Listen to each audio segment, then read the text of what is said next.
ألم تر إلى الذين خرجوا من ديارهم وهم ألوف حذر الموت فقال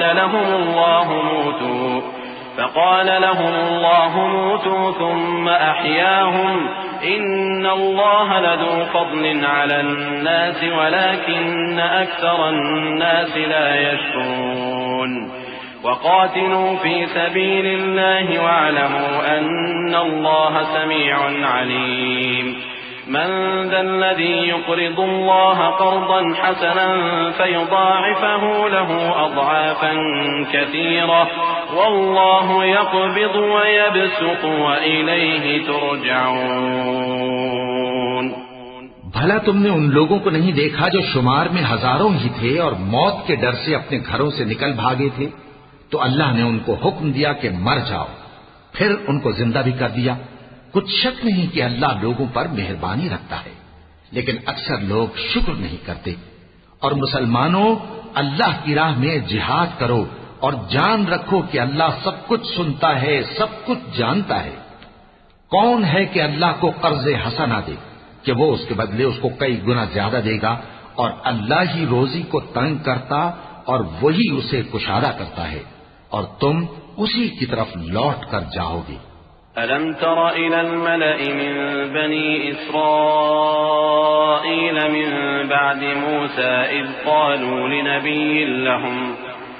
قالوا لنبي لهم ابعث لنا ملكا نقاتل في سبيل الله قال هل عسيتم إن كتب عليكم القتال ألا تقاتلوا قالوا وما لنا ألا نقاتل في سبيل الله وقد أخرجنا من ديارنا وأبنائنا فلما كتب عليهم القتال تولوا إلا قليلا منهم والله عليم بالظالمين وقال لهم نبيهم إن الله قد بعث لكم طالوت ملكا قالوا أنى يكون له الملك علينا ونحن أحق بالملك منه ولم يؤت سعة من المال قال إن الله اصطفاه عليكم وزاده بسطة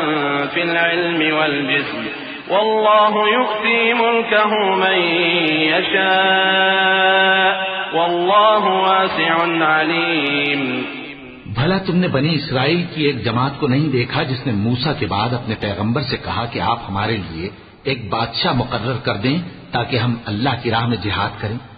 पैगंबर ने कहा कि अगर तुमको जिहाद का हुक्म दिया जाए तो ऐसा तो नहीं कि लड़ने से पहलू ही करो। वो कहने लगे कि हम अल्लाह की राह में क्यों ना लड़ेंगे जबकि हम वतन से खारिज और बाल बच्चों से जुदा कर दिए गए। फिर जब उनको जिहाद का हुक्म दिया गया तो चंद अशखास के सिवा सब फिर गए, और अल्लाह जालिमों से खूब वाकिफ है। और पैगंबर ने उनसे ये भी कहा कि अल्लाह ने तुम पर तालूत को बादशाह मुकर्रर फरमाया है। वो बोले कि उसे हम पर बादशाही का हक क्यों कर हो सकता है, उससे बढ़कर बादशाही के मुस्तहिक तो हम हैं, और उसके पास तो बहुत सी दौलत भी नहीं। पैगंबर ने कहा कि अल्लाह ने उसको तुम पर फजीलत दी है और बादशाही के लिए मुंतखब फरमाया है। उसने उसे इल्म भी बहुत सा बख्शा है और तनो तोश भी बड़ा अता किया है, और अल्लाह को इख्तियार है जिसे चाहे बादशाही बख्शे, वो बड़ा कुशाइश वाला है, दाना है। وقال لهم نبيهم إن آية ملكه أن يأتيكم التابوت فيه سكينة من ربكم وبقية مما ترك آل موسى وآل هارون تحمله الملائكة إن في ذلك لآية لكم إن كنتم مؤمنين। और पैगंबर ने उनसे कहा कि उनकी यानी तालूत की बादशाही की निशानी ये है कि तुम्हारे पास वो संदूक आएगा जिसको फरिश्ते उठाए हुए होंगे। उसमें तुम्हारे परवरदिगार की तरफ से तसल्ली बख्शने वाली चीज होगी और कुछ और चीजें भी होंगी जो मूसा और हारून छोड़ गए थे। अगर तुम ईमान रखते हो तो ये तुम्हारे लिए एक बड़ी निशानी है।